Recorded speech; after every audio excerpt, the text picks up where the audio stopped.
I now want to hand you over to James Hannon, another colleague, and James is going to give us the definition of composite products, their categorization, and any derogations that might apply. It's a very complex area, and I wish James luck. Okay, thanks very much. Over to you, James. Thank you, Peter. Good afternoon. This presentation is produced based on GB retained EU legislation, Commission Decision 2007 of 275 and Commission Regulation 28 of 12. Where the legislation is not clear, I have used the guidance commission, the Commission guidance document from 2015. I have referred to Her Majesty's Government website, the Food Standard Agency, DEFRA, and the Animal and Plant Health websites for guidance. And even with all of these, as already mentioned, there are issues where we sought clarification from GB about 6 weeks ago, and we still haven't had a reply to those. This, as already mentioned, is quite a complex area. One person's dairy product is another person's composite product. Looking at these two, it's quite difficult to differentiate why one would be dairy product and one would be a composite product. And this has been this is from a Commission training exercise. But we will try, and as I go through it, we will try and steer you in the right direction as to what would be a composite product or what you may be advised to take a different course of action. For food business operators, I will define the composite product. I'll give clarifications on what are and what are not composite products with examples.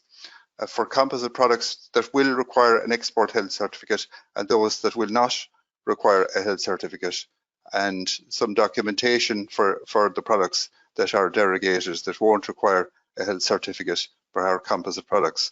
At the end of the presentation, you should, I would hope you would expect you will know what a composite product is and what documentation you will require. We will start with the definition, which is in the legislation. It's a foodstuff intended for human consumption that contains both processed products of animal origin and products of plant origin, and includes those where the processing of the primary product is an integral part of the production of the final product. That seems clear, but often it doesn't. Yeah, okay, thanks. Now, first of all, we'll look at processed products of animal origin. What are processed products? It is substantially alters the initial product, including heating, smoking, curing, maturing, drying, marinating. Ham, salami, processed products, fishery products, smoked, marinated fishery products. Dairy products are heated cheese products. Egg products are dried eggs. There are other products as well, which gelatin will be an issue at some stage. And then it also includes combinations of processed products where you have ham and cheese, for example, or products that have undergone a number of processing operations where you have pasteurized milk and you make cheese from it. Those are all processed products. To decide, this is a decision tree to decide if the product containing an animal product is a composite product.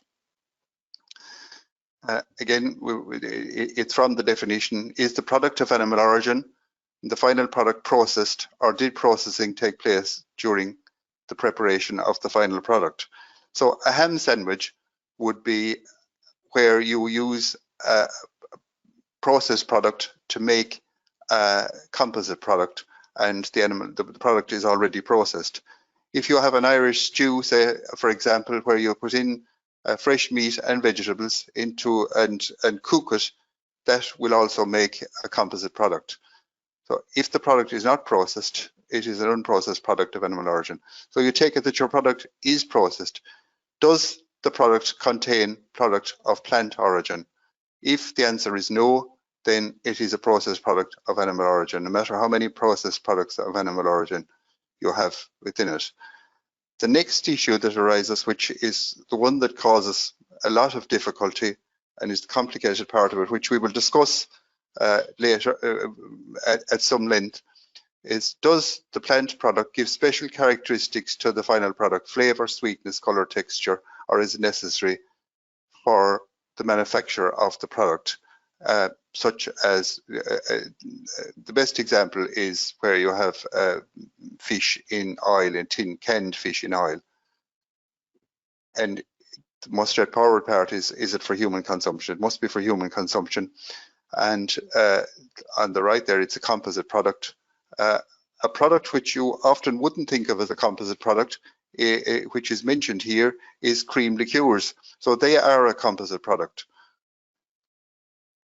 There are two situations where a processed animal product combined with a plant product will not be considered a composite product. This is the difficult part of it, one of the difficulty parts of it anyway. The addition of a product of plant origin during the processing of to add sweetness, color, texture. Texture, flavor or sweetness is probably straightforward enough. Color would be straightforward enough.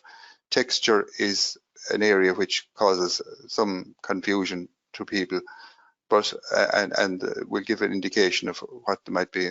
The other one is as already mentioned, the cooked canned tuna in vegetable oil, where it is necessary for the manufacture of the canned tuna.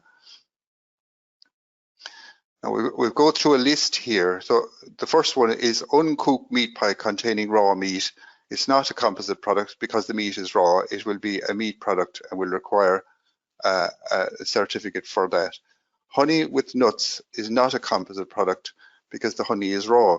Honey is an interesting one, and because you must remember, honey is a product of animal origin, and it is generally, it raises an issue because it is generally not processed in the product. And even if you have a product which is processed and add honey to it, because it's a product of animal origin, it is still requires a certificate. Canned tuna in oil is the straightforward one. The cooked tuna fillets in chili marinade. Marinating is of itself is just processing. So again, that won't be a product, a composite product. It will be a product of animal origin again and require a certificate for fishery products. The next three are the cooked breaded fish or prawns, battered cooked chicken nuggets, and battered cooked cheese. These are complicated, but these are always accepted as products of animal origin of themselves. Well, the advice I could give you here maybe is that if you have a doubt with products like this that are on the periphery, as I would describe it, of composite products, that you would get a certificate for the product itself. Because if you get a certificate for the product itself, it won't be rejected, but there may be an issue with it as if you declare it as a composite product. The next one is corned beef containing small amounts of glucose, onions. The onions give the corned beef is a product of animal origin again and will require a certificate for the beef. The next one, the strawberry yogurt, is again straightforward. I think it just gives flavor to generally to the yogurt. The milk-based desserts, again, it's just given flavor to the dessert. The next one is where you have a product like yogurt drink, which has a large volume of water basically in it with a small amount of sugar perhaps. So, and although it is only 2% milk product, it is still a dairy product. And fish sauce, again, is another one with a small amount of fish in it and a lot of some sugar and mainly water. Even though it's 10%, only 10% fishery product, it is still a fishery product, and the 50% rule that we will discuss later will not apply to it because it is a fishery product. Now the question, this is a question for you after all of that, is this a composite product? Now I think we can accept that it's for human consumption. So the next question is the meat processed? The meat is not processed because as our colleague we'll discuss later on, there are certain processing requirements for meat, and this meat is not processed. Then if we take it, well, then you have garlic and herb butter on it. Is the garlic and herb butter, the butter is also a product of animal origin. So even if the meat was processed, the butter and the meat will not make a composite product. The herb butter, just the butter on its own, butter is a processed product, but with the herb and garlic, because they are only added for flavor, it is not a composite product.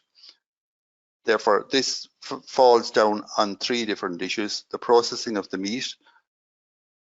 The meat and the butter are two products of animal origin, which would preclude it from being a composite product, and the herb and garlic is added just as a flavoring. So that would stop even the garlic butter from being a composite product. Is this a chicken? This is a chicken salad sandwich. Is this a composite product? Again, it's for human consumption. The chicken is processed, clearly. There is bread, which is also processed, a processed product of plant origin. So you have the bread. What about the salad? The salad, the vegetable part of the composite product is not necessary that is processed. So that can be raw. So this is a composite product and could be certified as a composite product. Official controls. These are the controls that will be required when you have decided that you have a composite product.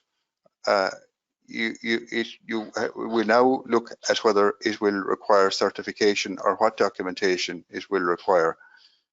The composite products listed in Annex 1, this is the decision 2, already mentioned, Commission decisions 2007-275, retained in GB legislation at the moment. So the composite product listed in Annex 1 to the decision will be subject to official controls, and the initial selection is based on the combined nomenclature. To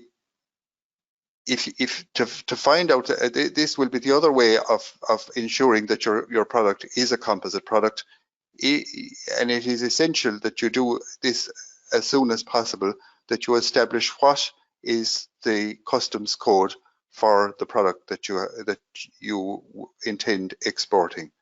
So the list is on the latest version of all the codes are on the latest version of Commission Decision 2007-275, which was last amended in 2019. So you need the consolidated version with the latest version, which I think will be distributed at the end of this webinar.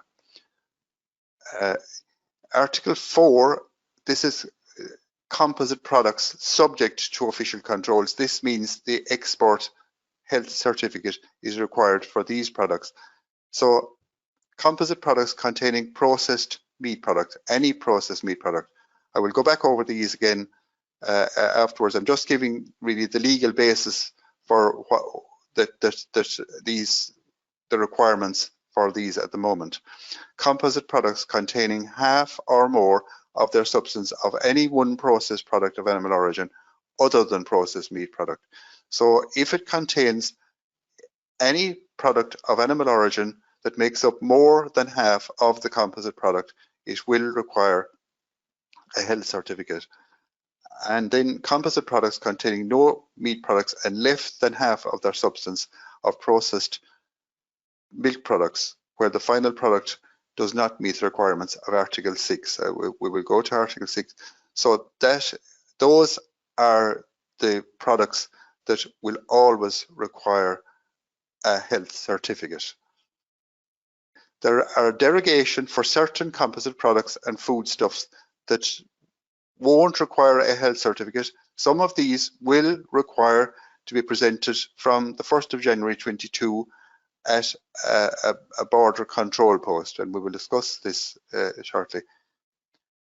Article 6 of Commission decision. This is where you get derogations from. These are the products listed in Annex 1 of the Commission decision that will not require a health certificate. So that's refers to Article 3 refers to that. So these are the products intended for human consumption that not containing any meat. They must have less than half of their substance of any other processed product, provided it's shelf stable. So if you have a composite product that's shelf stable at ambient temperatures and it is less than 50% of any processed product of animal origin, that will be the easiest to get through. If they have undergone in their manufacturing a complete cooking or heat treatment process throughout their substance, my advice here would be that if you are using this derogation and you are sending your products, they have been cooked. It is necessary to cook the final composite product. That's what that means. But the final composite product must be cooked through thoroughly. And I would advise that you would have a process flow chart for the composite product that you will be using this derogation for if it is not ambient, shelf stable at ambient temperatures. The other issues here are then there is clearly identified for human consumption. It is securely packaged and that it has a commercial document. We will talk about that later. The other ones then are the composite products or foodstuffs in Annex 2. This is Annex 2. There's a reference to the CN codes here. So bread, cake, biscuits, if they contain egg and dairy products less than 20%, they won't require won't require to be presented at a border inspection post. They won't have veterinary checks, and they can go straight through. They can be presented at any port or airport at any time. It's a straightforward list enough. I think there are some food supplements packaged for the final consumer there with glucosamine. It is limited to 20% of the total.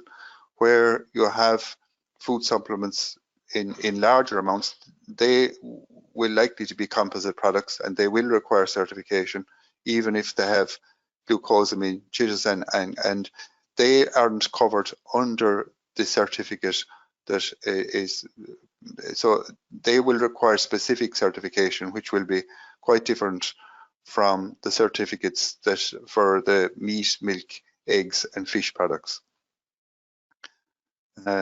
So again, there is a mention here for some of the products that they have to either shelf stable or have undergone the same processing as referred to earlier in it's referred to in 6.1. They must be processed. And again, I would advise that you have a process flow chart for these products if you're using that derogation. This is a decision tree for all of what I have discussed up to now on the derogations.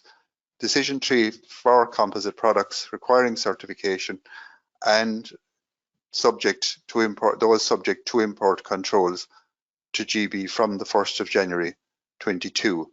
So the first question is, does the composite product contain any processed product, any processed meat product, including extracts, concentrates, or powder? So any meat product. One thing I would advise here is that if you have a pot noodle with the extracts, concentrates, if the pot noodle, if the meat product is in the pot noodle, it is a composite product. If it's a sachet that accompanies it, it is a meat product. It is not a composite product. So you need to be careful of if they are extracts or concentrates or gravies. It has to be included in the product. These products will require the export certificate. The GBHC 88E is the one for exports to GB. The 89E is the one for transits through GB by the land bridge to Europe. The conditions that we discussed, the conditions for the transit are not as severe because they are only animal health conditions. The next, it will be subject to controls at the border. Then, as already mentioned, they will not be checking until doing documentary checks initially on these products.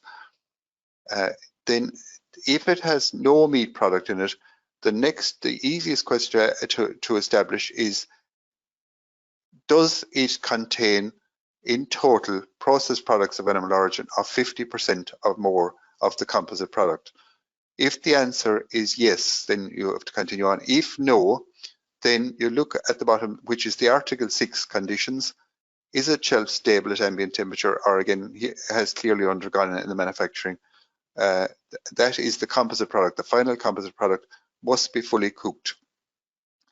If it has less than 50% in total of processed products of animal origin, and it complies with these rules, then it is not subject, it won't be subject at any time to border control post checks, and it can be landed at any port or airport in GB. So it can go straight through and will be able to do that at all times. If it contains in total 50% or more of processed product of animal origin, then the next question is does it contain 50% or more of any one processed product of animal origin, say milk or eggs, fish? If it does, it will require, again, the same certificates with the attestations for the relevant product that is that it contains the 50% or more. And if it does not contain 50% or more of any one processed product, does it contain composite product if it contains 50% or more of any one product, or 50% or more of mixture of products, then that will be different. If it contains 50% or more of number of products, but it will not, on our current advice, which I will indicate to you shortly, is we are taking it that it will not require a health certificate. This is one of the questions we have put to GB. If it contains a number of products of animal origin, but not less, the amount to 50%, but each one is less than 50%. The next question is, does the composite product contain milk products? If it contains milk products and it will require, and doesn't fulfill the requirements of Article 6, it will require a certificate with the attestations for the milk dairy products. And for the products that don't require a health certificate, they will require documentation to show that they comply with the rules and with the traceability, with the other requirements, as will be discussed, I think, with the certification.